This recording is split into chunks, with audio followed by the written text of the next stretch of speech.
મુક્તિબંધન ભાગ 2 ચેપ્ટર 42. માણસ બહુ થાકી ગયો હોય કે અત્યંત આનંદ અથવા અજંપો અનુભવતો હોય ત્યારે એને ઊંઘ આવતી નથી.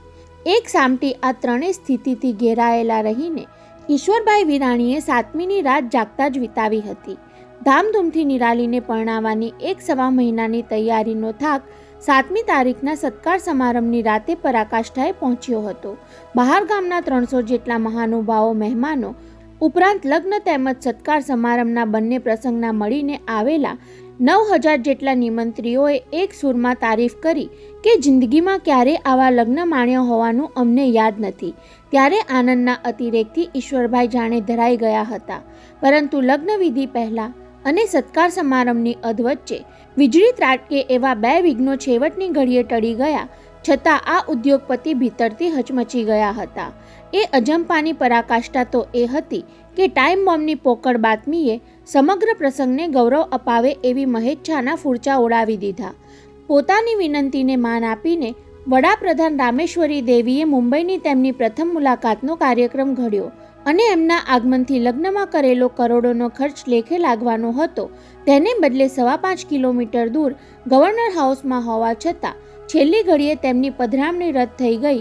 તેના વસવસામાંથી આઈ.એમ. વિરાણીને જિંદગીભર મુક્તિ મળવાની ન હતી. તૂટી ગયેલા દિલને તત્કાળ રેણ મારવાના ઉપાય રૂપે ઈશ્વરભાઈએ ગવર્નર હાઉસ જઈને વરઘોડિયાને વડાપ્રધાનના આશીર્વાદ તો અપાવ્યા, પણ એમાં પ્રસિદ્ધિ ક્યાં મળવાની હતી?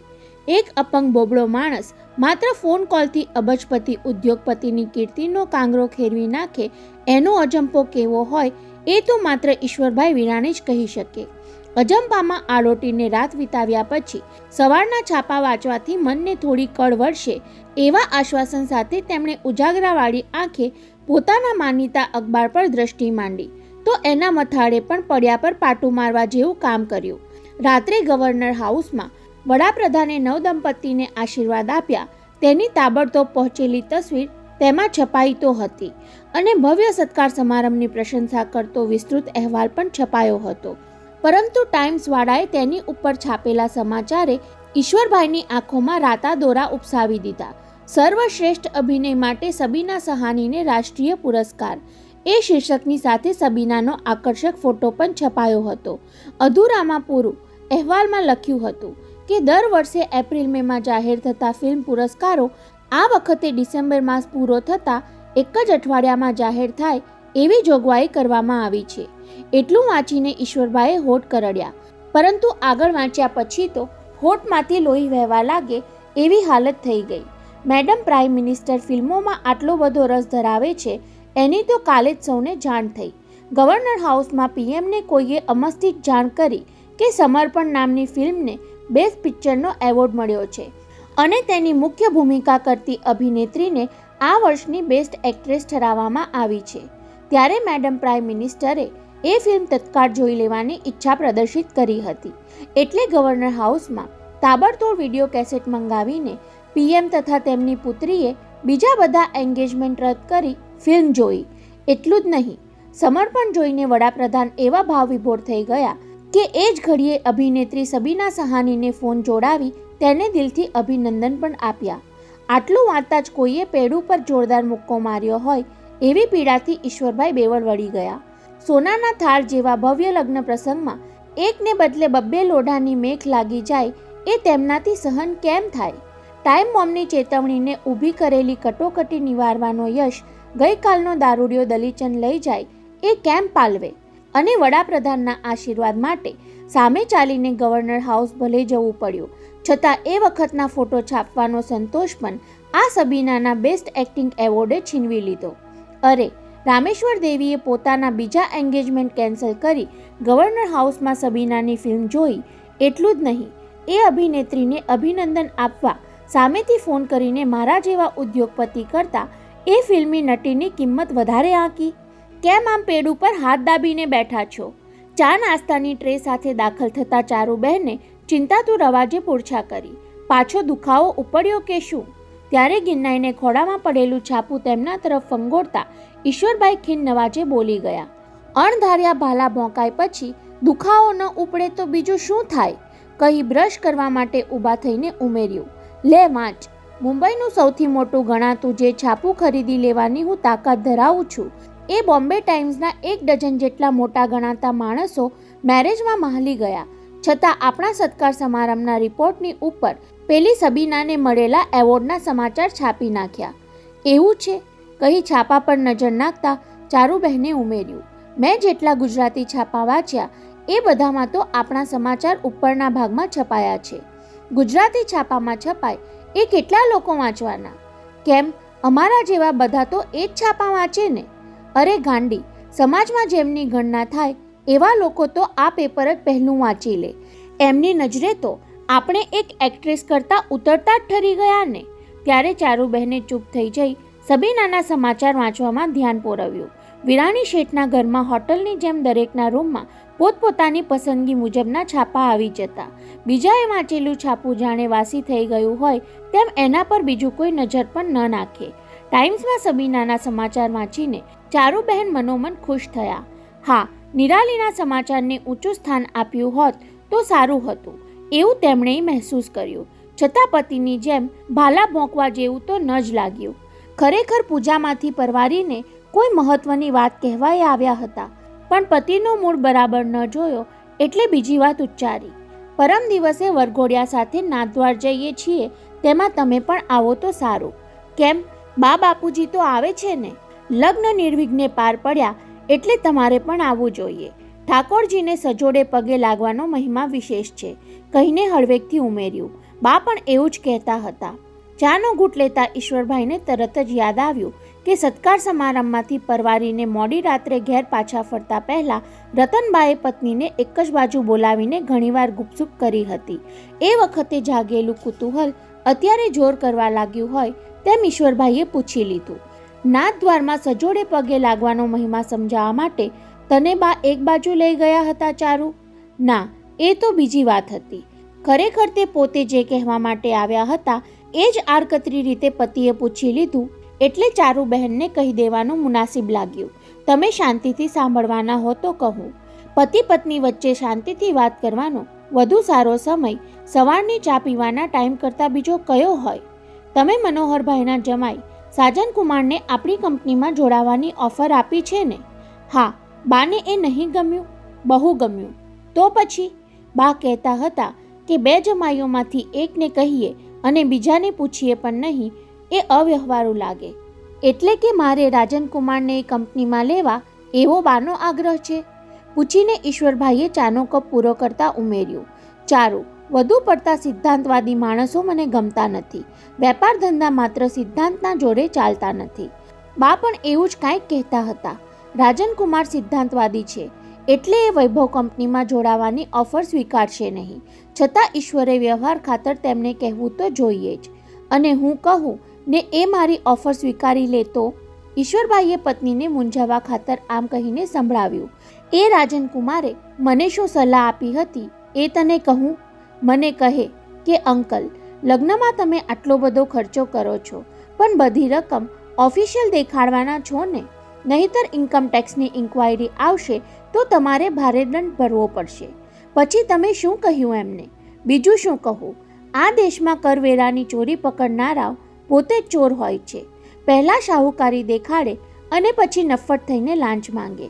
આ લગ્નમાં આવેલા એક મિનિસ્ટર, ઇન્કમટેક્સ કમિશનર અથવા પોલીસ કમિશનર જેવા કાયદાના દરેકે દરેક રક્ષક જાણતા જ હોય છે કે લગ્નનો 75% ખર્ચ 2 નંબરના નાણાંમાં થાય છે. દેખાડવા ખાતર જ 25% ચેકથી ચૂકવાય છે. બસ એટલું જ સાંભળતા ચૂપ થઈ ગયા આપણા મનોહરલાલના એ સિદ્ધાંતવાદી જમાઈરાજ.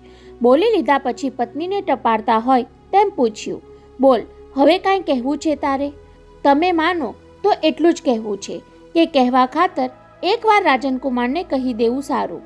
એ ભલે ના પાડે પણ આપણો હાથ તો ઉપર રહે ને. ભલે, તું કહે છે એટલે કહી જોઉં. પત્નીનું મન રાખવા ખાતર તેમણે રિસીવર ઉંચક્યું. બાકી ક્યારેય એવું બને છે કે આપણે જેના ઉપર હાથ રાખવા જઈએ તે આપણા જ પગ પકડવાની પેરવી કરે છે. ચારુબહેન તેનો અર્થ સમજ્યા નહીં અને ગીડવાણીને ઘેર જોડેલો ફોન લાગી ગયો એટલે ઈશ્વરભાઈ તેનું અર્થઘટન કરવાની પંચાયતમાં પણ પડ્યા નહીં. કોણ? રાજનકુમાર. ગુડ મોર્નિંગ અંકલ, હું સાજન છું. Oh, Sajankumar, fine morning. Good morning paper પ્રત્યેની ચીડને કારણે એ ફાઇન મોર્નિંગ બોલવાનું પસંદ કરે છે. તેની હજુ સાજનને જાણ ન હતી. બોલો અંકલ, શું કામ પડ્યું? કામ તો રાજન કુમારનું હતું, પણ તમે ફોન પર આવ્યા એટલે તમને જ કહી દઉં. ઈશ્વરભાઈ વિવેક ખાતર જ કહેવા માંગતા હતા એટલે રાજન સાથે વાત કરવાનું ટાળી તેના ભાઈ મારફત પ્રસ્તાવ મૂકી દીધો. મને થયું કે તમારી જેમ રાજન કુમાર પણ વૈભવ કંપનીમાં જોડાય તો તમારે બંને જુદા પડવાનું ન થાય. સાંભળીને સાજન ઘડીભર વિચારમાં પડી ગયો. તેને થયું કે ઈશ્વર અંકલ વિશે બીજા બધા તો ઠીક, એમની સગી માતા પણ કેવો પૂર્વાગ્રહ ધરાવે છે. રતન દાદી માને છે કે બંને ભાઈઓને જુદા પાડવા માટે એક ભાઈને આવી ઓફર કરી અને અત્યારે ઈશ્વર અંકલ બંને ભાઈએ જુદા ન પડવું પડે એટલા ખાતર રાજનને પણ જોડાવાની ઓફર કરી રહ્યા છે. અંકલ, રાજન અત્યારે બાથરૂમમાં છે. હું તેને તમારી ઓફરની વાત કરીશ. પણ શું? ઈશ્વરભાઈને એનું પણ બહુ ગમ્યું હોય તેમ અધીરાઈથી પૂછ્યું. વિના સંકોચે કહી દો સાજન કુમાર, મને લાગે છે રાજન તમારી કે બીજી કોઈ કંપનીમાં જોડાવાનું પસંદ નહીં કરે. હોંગકોંગ પાછા ફરી જવાનું એ વિચારે છે. છતાં કહી તો જોજો, કદાચ તેમનો વિચાર બદલાઈ પણ જાય. ભલે, કહી દઈશ અંકલ, પણ મારે તમને એક અગત્યની વાત કરવાની છે. કહીને કાનમાં કહેતો હોય તેમ સાજને પૂછી લીધું. ત્યાં આપ એકલા જ બેઠા છો? ત્યારે ઈશ્વરભાઈએ પત્ની સામે જોઈ લીધું અને બે ધડક કહી દીધું. હા, બોલો ને. ગઈકાલે બપોરે મસ્કતથી પહેલા ડોનનો ફોન હતો. હે? ચોંકી ગયા પછી પત્નીની હાજરી ધ્યાનમાં આવતા એ હસી પડ્યા. પછી શું કહે છે એ? એણે એક વાત એ કરી કે નિરાલીનું ઝવેરાત લૂંટવાનો પ્લાન એનો હતો. સાંભળીને ઈશ્વરભાઈ ઘડીભર સમસમી ગયા. સબીનાની કારમાં ટાઈમ બોમ્બ મૂકવાનું કામ પેલા મુરારીલાલ પોદ્દાર મારફત જેને સોંપ્યું હતું એ ડોને મારી સાથે આવું કર્યું? એમના ચહેરા પર કડકાઈ પ્રસરી ગઈ, પણ તરત જ સ્વસ્થ થઈને પૂછ્યું, અને બીજી શું વાત કરી એણે? એ ફોન પર કહેવાય એવી નથી અંકલ. છતાં થોડો ઈશારો તો કરો સાજન કુમાર. ત્યારે સામે છેડે સાજને થોડીવાર મૌન ધારણ કરી લીધું અને ઈશ્વરભાઈ ઉત્કંઠા સાથે ઊંચાડથી ઊંચા નીચા થવા લાગ્યા. કઈ બાબત હતી એ? સબીનાવાળી વાત હતી અંકલ. સાંભળીને ઈશ્વરભાઈના પેટમાં ધગધગતું સીસું રેડાયું. સબીનાની હત્યાના કાવતરાની સાજન કુમારને પણ જાણ થઈ ગઈ. ટેલિફોન પર ઈશ્વરભાઈને જોઈ નહીં શકતો સાજન એકાએક અંકલ ચૂપ થઈ ગયા એટલે કદાચ એમના ચહેરા પરની વિહળતાની કલ્પના કરવા માટે બોલતો અટકી ગયો હશે. પછી થોડીવાર વાતને અધ્ધર લટકાવી દેવાની ઢબે કહ્યું, અંકલ, બાકીની વાત આપણે રૂબરૂ કરીશું. અને સામેથી ફોન મુકાઈ ગયા પછી પણ ઈશ્વરભાઈ મૂંગા મંતર બેસી રહ્યા. શું વાત છે? ચારુબહેને એમને યાદ કરાવ્યું. આમ ફોન પકડીને કેમ બેઠા છો? ઓહ! ફરી પત્નીની હાજરીનું ભાન થતાં ઈશ્વરભાઈએ સતર્ક બની જઈ ઠાવકાઈ ધારણ કરી લઈ રિસીવર મૂકી દીધું.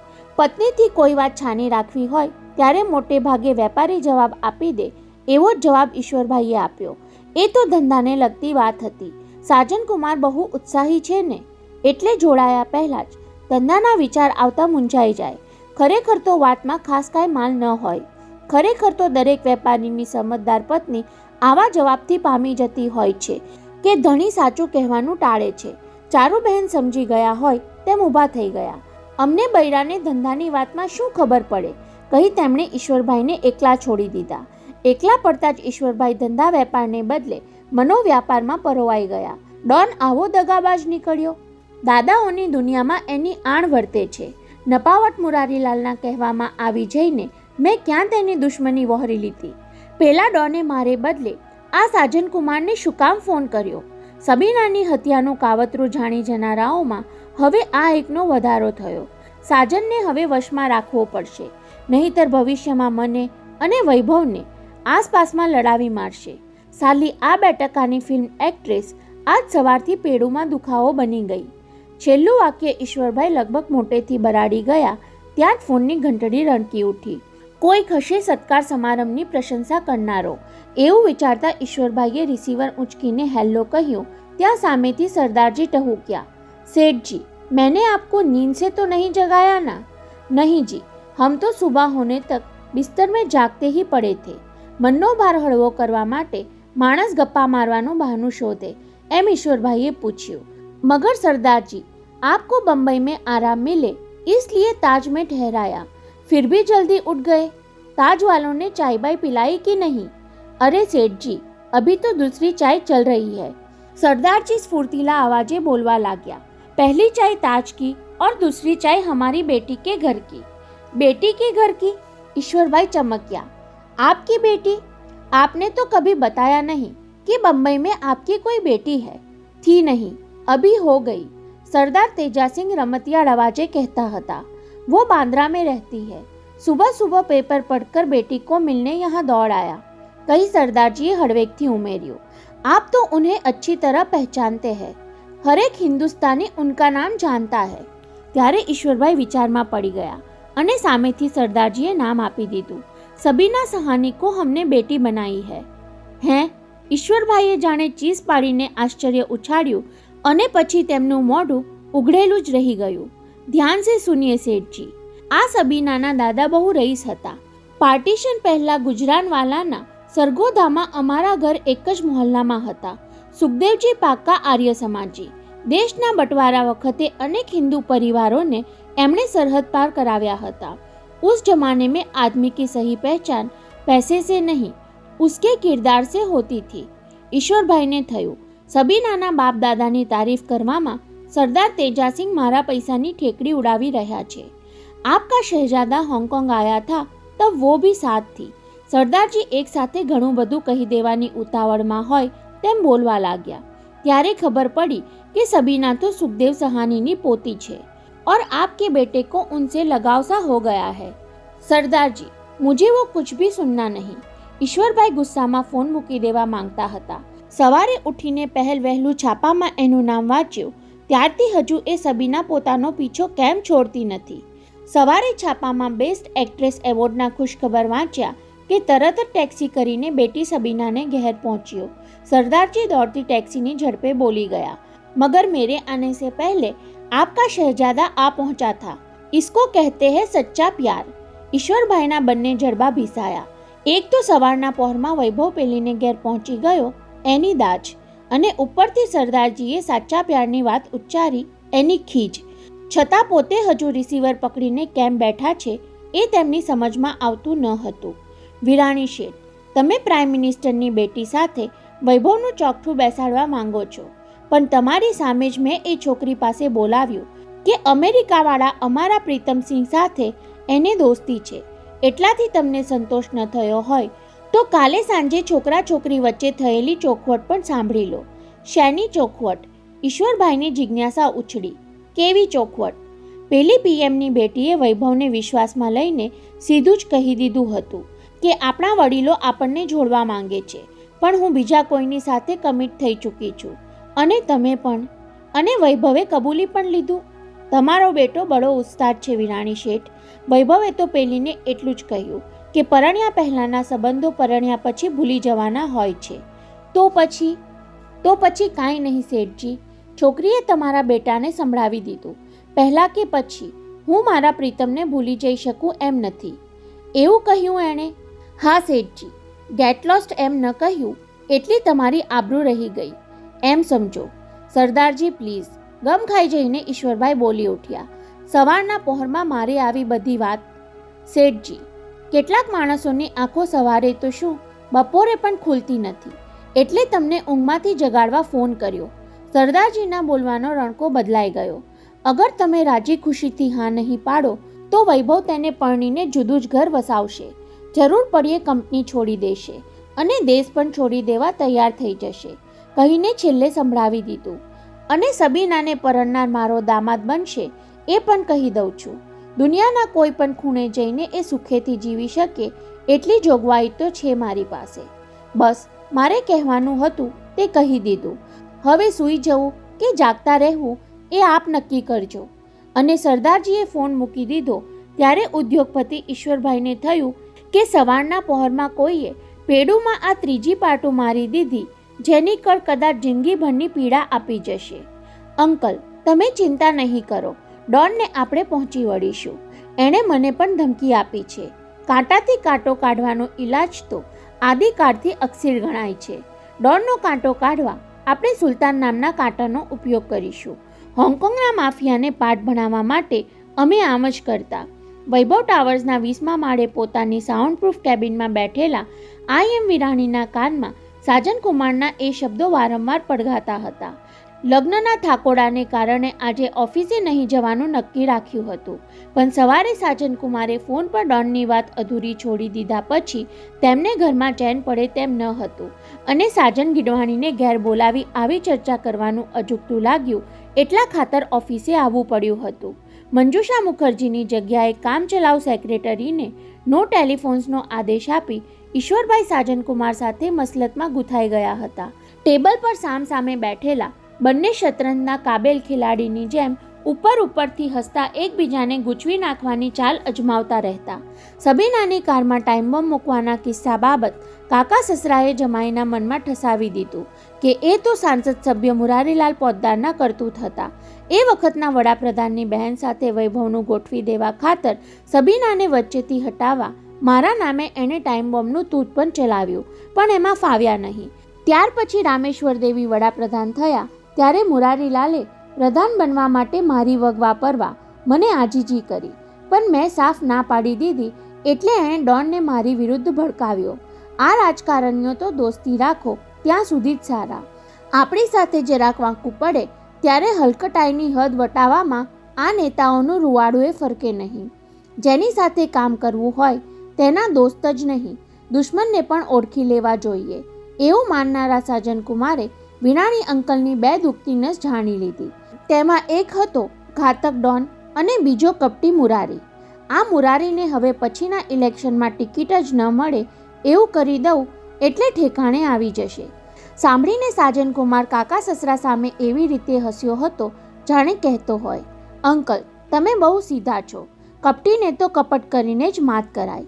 ઇલેક્શન આવતા તો હજુ 2 વર્ષ લાગી જશે. મુરારીલાલને એટલી ઢીલ ન અપાય અંકલ કહીને કિમિયો પણ દેખાડી દીધો હતો. રાજકારણીને 2 જ વસ્તુ બહુ જલ્દી ભ્રષ્ટ કરી શકે છે, પૈસો અને સ્ત્રી. બહાર બેઠેલી તમારી સેક્રેટરી બંસરી અતિ સુંદર છે, એને 1 મહિનાની રજા પર ઉતારી દો. હોંગકોંગમાં અમને લપસાવા માટે ઘણા વેપારીઓ સુંદરીઓનું શસ્ત્ર અજમાવતા, પણ અમે જેમ્સ બોન્ડની જેમ એને પડખે ચડવા થોડી દઈએ. જ્યારે તમારા આ મુરારીલાલ આપણી બંસરીને જોતા જ એને હોઠે લગાડીને વગાડવા ન માંડે તો મને કહેજો. તેનો આ કિમિયો સાંભળીને ઈશ્વરભાઈ મલકાયા હતા. મનોહરનો આ જમાય માત્ર કાબેલ જ નહીં, કિમિયાગર પણ છે. પરંતુ સાજન કુમાર, ડોને તમને જોઈ લેવાની ધમકી આપી એની મનની ચિંતા છે. ઈશ્વરભાઈએ દાણો દબાવી જોવા માટે કહ્યું હતું. રૂપલને જાણ થાય તો એ બિચારી ફફડી મરે. એની ચોખવટ અમારે થઈ ચૂકી છે અંકલ. હોંગકોંગની મારી કારકિર્દી પણ ક્યાં ઓછી જોખમી હતી. ત્યાં જોખમના બદલામાં શાબાશી સાથે મેરિટ સર્ટિફિકેટ મળતા. જ્યારે અહીં તમને ઉપયોગી થઈ પડું તો તમે મને ન્યાલ કરી દીધા વિના રહો ખરા? તમે માત્ર ન્યાલ કરવાની વાત કરો છો સાજન કુમાર. હું તો તમને મારા 3જા દીકરા ગણીને સાથે રાખવા માંગુ છું, કહી ઈશ્વરભાઈએ ચાલ આગળ વધારી હતી. અડધો કલાક ચાલેલી એ મસલતબાજી ડ્રો થયેલી શતરંજની રમતની જેમ બંનેએ હાથ મિલાવીને સંકેલી દીધી. ત્યારે જતા જતા સાજન કુમાર ડોનનો કાંટો કાઢી નાખવાની ચેલેન્જ ઉપાડતો ગયો. એ વાતને પોતાની જીત માની એકલા મનોમન હરખાતા ઈશ્વરભાઈને સેક્રેટરી બંસરીએ અંદર આવી વિક્ષેપ પાડ્યો, છતાં એમણે નારાજગી દર્શાવી નહીં, કારણ કે મુરારીલાલના બંસરી વાદન માટે તેની જરૂર પડવાની હતી. સર, મંજુષા મુખર્જી આપને મળવા માંગે છે. મંજુષા? ચમકીને તેમણે આદત મુજબ કાંડા ઘડિયાળમાં જોયું. આજે તો 8 તારીખ થઈ અને મેં એને 10 જાન્યુઆરીની રિટર્ન ટિકિટ કઢાવી આપેલી. એ 2 દિવસ વહેલી કેમ આવી ગઈ? ત્યારે સામે ઊભેલી બંસરી વિચારતી હતી કે જે બોસ મને બોલાવવા માટે બંસરી કહેવાને બદલે અવારનવાર મંજુષા કહી નાખતા તે જૂની સેક્રેટરીના આગમનથી ખુશ કેમ થયા નહીં. સર, એને અંદર મોકલું? પેલીએ બીજી વાર પૂછ્યું. ત્યારે ઈશ્વરભાઈને થયું કે દિવસે પોતે ઓછા સતર્ક બનતા જાય છે. કદાચ કિડની ટ્રબલનું કારણ હશે. યસ, સેન્ડ હર ઇન, કહી મંજુષા આવતા પહેલાં તેમણે ઝડપથી વિચારી લીધું. આપઘાતનો પ્રયાસ કરનાર સેક્રેટરીને ફરી કામ પર લેવી નથી. કાર્તિકી પૂનમની રાતે જે કાંઈ બની ગયું એ રોજ નજર સામે તાજું થાય એ કેમ પાલવે? એ લંગડીને બીજી ઓફિસમાં ટ્રાન્સફર કરાવી દઈશ, અથવા તો thanks for the permission to let me come in sir, કહેતી સામે આવી ઊભી રહેલી મંજુષાને બોસ તાજ્જુબથી જોતા જ રહ્યા. સુંદર તો એ પહેલેથી જ હતી, પણ સૌંદર્યમાં જાણે સુખ ભળ્યું હોય એવી સ્વરૂપવતી એ કેમ દેખાય છે? તેના તન બદનમાં કોઈએ સંતોષનો સંભાર ભરી દીધો હોય એવી જાજરમાન કઈ રીતે બની ગઈ? એના ચહેરા પર લાચારીને બદલે ખુમારી ઝળકે છે અને પોશાકમાં સાદગીને બદલે અમીરી જગારા મારે છે. અરે મંજુ, ઊભી છે કેમ? બેસ. અડધી મિનિટે તેને બેસવાનું કહી ઈશ્વરભાઈએ ઉમેર્યું. કલકત્તા જઈને આરામ કરી આવી તેમાં તબિયત બહુ સુધરી ગઈ દેખાય છે. જી હા, સુસાઇડના પ્રયાસ પછી તબિયત જ નહીં, જિંદગી પણ સુધરી ગઈ બોસ. એના બોસ સંબોધનમાં પણ ઈશ્વરભાઈને રમતિયાળપણાનો રણકો વર્તાયો. સુસાઇડ જેવી વાત ભૂલી જવાની હોય મિસ મુખર્જી. મિસ નહીં બોસ, મિસિસ કહો. અને ભડકી જતા ઈશ્વરભાઈ રિવોલ્વર ચેરમાંથી ટટ્ટાર થઈ ગયા. શું વાત કરે છે મંજુ? કહીને તેની સામે હાથ લંબાવ્યો. Congrats. I am very happy to know Mrs, કહેતા એમણે અટકી જવું પડ્યું. મિસિસ થયા પછી એની નવી અટક શું હતી એ ક્યાં ખબર હતી એમને? છતાં એટલી ખબર પડી કે પોતાની સાથે મિલાવેલા તેના હાથના સ્પર્શમાં સુખાડવી હૂંફ હતી. કલકત્તામાં કયો બંગાળી બાબુ ભટકાઈ ગયો તને? ભટકાયો તો હતો મુંબઈમાં, પણ મને ભેટ્યો કલકત્તામાં. બોસને બેધડક જવાબ આપતી મંજુષાએ સસ્પેન્સનો અંત લાવી દેતા ઉમેર્યું. હું એમને સાથે લઈ આવી છું અને અત્યારે બહાર જ બેઠા છે, તો અંદર કેમ સાથે ન લઈ આવી? એમને તમારી નવી સેક્રેટરી બહુ ગમી ગઈ હશે એટલે 2 ઘડી બહાર રોકાઈ ગયા. અરે, આ મંજુષા આટલી બધી વાચાળ પણ બની ગઈ? એવા અચરજ સાથે ઇન્ટરકોમનું બટન દબાવી સેક્રેટરીને આદેશ આપ્યો. મંજુષા સાથે આવેલા જેન્ટલમેનને અંદર મોકલ બંસરી. બીજી જ ઘડીએ દરવાજો ઉઘાડ્યો અને ઈશ્વરભાઈએ બીજો આંચકો અનુભવ્યો. અરે પાવલા તું? હા ઈશ્વર્યા, હું. કિશોર અવસ્થાનો માંગરોળનો ગઠિયો પ્રવીણ દરજી મંજુષાને પરણી ગયો તેના આશ્ચર્યને પ્રવીણના રૂઆબે બેવડાવી દીધું. ગ્રાહકોના સૂટ સીવનારો પ્રવીણ પોતે ક્યારેય પોશાકનો ઠઠારો કરતો નહીં. અરે, ઘણીવાર એ કહેતો, મારા સીવેલા કપડામાંથી ઘણા માણસોને હોય એના કરતાં મેં વધારે સ્માર્ટ કરી દેખાડ્યા છે. પછી મારે કપડાના સહારે સ્માર્ટ દેખાવાની ક્યાં જરૂર રહી? એ જ પ્રવીણ અત્યારે સૂટ ટાઈ, આંખે મોંઘી ફ્રેમના ચશ્મા અને માથે ડાઈ કરેલા વાળથી સવાયો સ્માર્ટ થઈને આવ્યો હતો. એટલું જ નહીં, બેસવાનું કહેવાની રાહ જોયા વિના સોમાનબેન મંજુષાની બાજુની ખુરશીમાં ગોઠવાઈ પણ ગયો. અભિનંદન. હાથ લંબાવીને ઈશ્વરભાઈએ મુબારકબાદી આપી, પણ એમાં આનંદનો રણકો ન હતો. એટલે પ્રવીણ પણ એવા જ લુખ્ખા ભાવથી આભાર માની લઈને મલકાયો.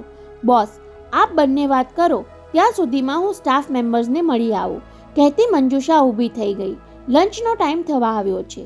જેને જતી રોકવા માટે ઈશ્વરભાઈ કહેવા જતા હતા કે એ બધા તને સુસાઇડની પૂછપરછ કરશે, પણ પછી તરત જ યાદ આવ્યું, લગ્નની ખુશખબરથી એ આત્મહત્યાની વગવણીને ભૂસી નાખવા માંગે છે.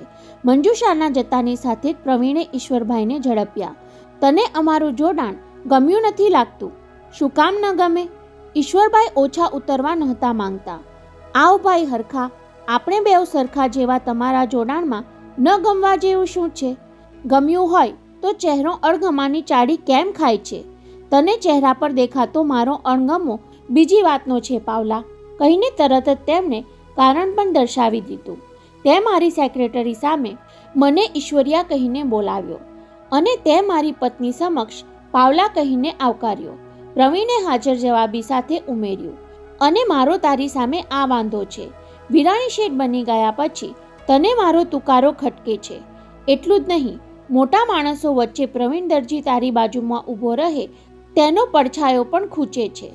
મનનો ઉભરો ઠાલવી દઈને સ્વસ્થ થઈ જતા તેણે ઉમેર્યું.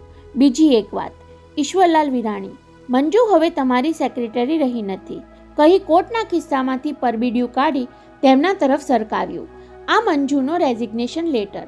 પ્રવીણ હવે અંગ્રેજી શબ્દોનો ઉપયોગ કરવા લાગ્યો તેનું આશ્ચર્ય થયું, પણ મંજુષાના રાજીનામાનું તેમણે કોઈ આશ્ચર્ય ન અનુભવ્યું. મંજુષાએ હવે નોકરી કરવાની જરૂર ક્યાં રહી? સાચી વાત છે, હવે તો ભાઈ ખલ્લાની ટેલરિંગ શોપ ઉપરાંત કલકત્તામાં પણ અમે બ્રાન્ચ ખોલી છે. અમે મુંબઈ કલકત્તા વચ્ચે આવતા જતા રહીને આ બંને દુકાનો સંભાળવાના છીએ. બહુ સરસ, ઈશ્વરભાઈએ કહ્યું તો ખરું, પણ પોતે જેને પછાત રહી ગયેલો જોવા માંગતા હોય એ આગળ વધવા પ્રયત્ન કરે તે ઘણાને ખટકતું હોય છે. એવું જ કાંઈ તેમણે મહેસૂસ કર્યું. પછી ઉમેર્યું, આજને બદલે ગઈકાલે નિરાલીના રિસેપ્શનમાં બંને સજોડે આવ્યા હોત તો. ઈશ્વરિયા બોલતા પ્રવીણે જીભ કચડી. સોરી ઈશ્વરલાલ. હવે પછી દોસ્તી દાવે ઈશ્વરિયા કહેવાનું બંધ. હા, તો હું એ કહેતો હતો કે આ પ્રવીણ દરજીને તમે યાદ કરીને ઇન્વિટેશન મોકલ્યું હોત તો મંજુને લઈને જરૂર આવત. અઠવાડિયા અગાઉ કાલીમાના મંદિરમાં જઈને અમે બંને પરણી ગયેલા. પછી 5 દિવસ દાર્જિલિંગ ફરી આવ્યા અને ગઈકાલે પ્લેન પકડીને મુંબઈ આવ્યા એવી આશામાં કે આપનું નિમંત્રણ આવ્યું હશે. ઘણા વખતથી મળવાનું થયું નથી ને, એટલે ભૂલાઈ ગયું એમ જ ને. પ્રવીણ મનમાં કાંઈ સંગ્રહી રાખવામાં માનતો ન હોય તેમ બોલી ગયો. સંકટ સમયે જેને યાદ કરીએ તે સુખના પ્રસંગે ભૂલાઈ જાય એવું પણ બને છે. ઈશ્વરલાલ, તું મને મહેણા સંભળાવવા આવ્યો છે પ્રવીણ? નહીં, આભાર માનવા. શેનો આભાર? મંજુના આપઘાતના પ્રયાસ પછી તે મને મામલો સંભાળી લેવા હોસ્પિટલ મોકલ્યો. તેને આનંદમાં રાખવા મેં ગાંડા ઘેલા કાઢ્યા. એ ફરજ બજાવીને હું ઘેર તેને મૂકવા ગયો ત્યારે ખબર પડી કે તું એને કલકત્તા રવાના કરી દેવા માંગે છે અને આપઘાતનો પ્રયાસ કરનારી તારી સેક્રેટરી લગ્ન પ્રસંગે હાજર ન રહે એટલા માટે રિટર્ન ટિકિટ પણ લગ્નની તારીખ પછીની મોકલી છે. ઈશ્વરભાઈને વચ્ચે બોલવા દીધા વિના પ્રવીણ વણ અટક્યો બોલતો રહ્યો. ત્યારે મને થયું કે મારી ફરજ પૂરી નથી થઈ. કલકત્તા સુધી મૂકી આવું, તેને હિંમત આપું તો ફરી જીવ લેવાનો વિચાર ન કરે. કહેતો એ ઊભો થઈ ગયો. અમને બંનેને આ રીતે ભેગા કરી આપવા બદલ આભાર માનવા જ એની સાથે હું અહીં આવ્યો છું. આભાર માનવા બદલ આભાર, ઈશ્વરભાઈએ કડવાશથી કહ્યું. ત્યારે સામેથી પ્રવીણે શ્વાસ ઘૂંટી લઈને સંભળાવ્યું. હું જાણું છું ક્યારેક આભાર પણ ભારરૂપ લાગતો હોય છે. તમને એક તાજો દાખલો આપું. લગ્ન કરતા પહેલા મંજુએ મારા પર એક ભાર પણ નાખ્યો છે. શેનો ભાર પ્રવીણ? બચપનમાં એનો પગ કચડી નાખનારને શોધી કાઢવાનો. કહી એ હોઠ ભીડીને બહાર નીકળી ગયો અને ઈશ્વરલાલ વિરાણી સુવાળી ગાદીમાં એ કાંટા ભોકાતા હોય તેમ હલબલી ગયા. માણસની જિંદગીમાં કોઈક દિવસ એવો ઉગે છે જાણે આગલા દિવસોના આનંદની સમૃદ્ધિ લૂંટી લેવા જ ઉગ્યો હોય. પ્રવીણ દરજીના ગયા પછી સેક્રેટરી બંસરી બોસના ટેબલ પર બપોરના છાપા મૂકી ગઈ. તેના તરફ થોડીવાર તો ઈશ્વરભાઈએ દુર્લક્ષ કર્યું, પરંતુ કાલના રિસેપ્શનના અહેવાલ વાંચવાની ઈચ્છાથી આફ્ટરનૂન હાથમાં લીધું તો તેમાં પણ સબીના સહાનીનું મથાળું હતું, જેમાં લખ્યું હતું, બેસ્ટ એક્ટ્રેસ એવોર્ડ વિનર અભિનેત્રી આવતા અઠવાડિયે એક ધડાકો કરવાની છે. આવતા અઠવાડિયે એક ધડાકો? અને ઈશ્વરલાલ વિરાણીને સવારે ફોન પર સરદાર તેજાસિંગે કહેલા શબ્દો યાદ આવી ગયા. એ બંનેનો સંબંધ તમે નહીં સ્વીકારો તો સબીનાને ખાતર વૈભવ ઘર અને કંપની છોડી દેવા તૈયાર થઈ જશે. જાગો શેઠજી. તો શું વૈભવે દ્રોહ કરીને પરણી જવાનો નિર્ણય લઈ લીધો હશે કે પછી સબીના અગાઉ મને ધમકી આપ્યા પ્રમાણે સ્વિસ બેંકના મારા ગુપ્ત ખાતાની પોલ બહાર પાડવા માંગતી હશે? અને 20મા માળે બેઠેલો વૈભવ એ વખતે બપોરના છાપામાં સબીનાના ધડાકાના સમાચાર વાંચીને ઉત્તેજિત થઈ ગયો હતો. તો શું સવારે સબીનાને ઘેર પોતાને કહ્યા પ્રમાણે સરદારજીએ લગ્ન કરી લેવા માટે રાજી કરી લીધી હશે? કદી નહીં પરણવાની સબીનાની જીદ સરદારજીએ આટલી ઝડપથી છોડાવી દીધી. પરંતુ છાપાવાળાને આ વાતની ગંધ આટલી ઝડપથી કઈ રીતે આવી જાય?